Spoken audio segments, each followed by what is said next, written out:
There are many problems at Central Catholic, including drugs, phones, and alcohol. However, the biggest problem facing students is the dress code. The dress code is subjective, only some teachers enforce it, and it's often unrealistic. No teenage girl has worn her skirt to her kneecap since the 1900s. And is leaving one button open really that distracting? Does facial hair really affect the educational system? If that's the case, why do our teachers have facial hair?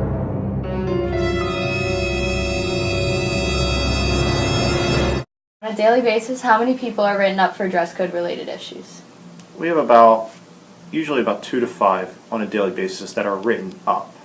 There are many more that are addressed and are corrected on the spot, but typically 2 to 5 get written up, and that includes things like shaving as well for the boys. Clearly, detentions don't deter students from breaking the dress code. Stricter punishments are necessary. If a boy forgets his belt, he will be whipped with a belt by Mrs. Raisley after school. If a student doesn't button his or her top button, he or she will be choked by Mr. Baser. If a student doesn't have his or her ID, the student ID number will be branded on their forehead. If a student decides to show too much skin, such as short knee socks or skirts, their clothes will be taken off of them. At the end of the day, the student's clothes are tied to the top of the flagpole.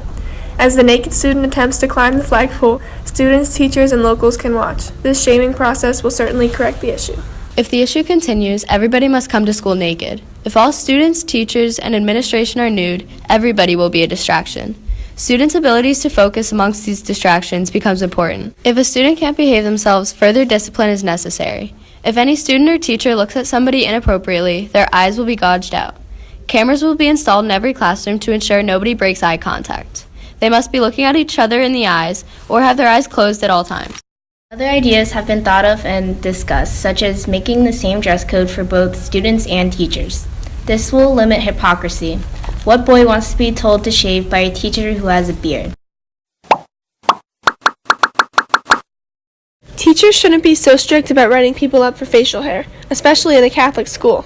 Jesus had a beard, why can't Central students? Does anyone think Mr. Disador should get a detention for his sideburns being too long? How can teachers tell us that our pants are too tight when Mr. Clifford's are the tightest of them all? How can Mrs. Finch tell us our skirts are too short when hers is shorter than ours? Some things I would change to, and it's more for the help of the dress code and try to eliminate some of the referrals, are things like stockings, and mandating them during at least the winter months, during second and third quarters. So this way girls aren't getting written up for socks, which is a pretty simple thing, but yet they're getting referred because they fall down and I think they're annoying. These solutions certainly wouldn't work. These problems don't affect us because we are always in perfect dress code. How about this? Here, stop the recording.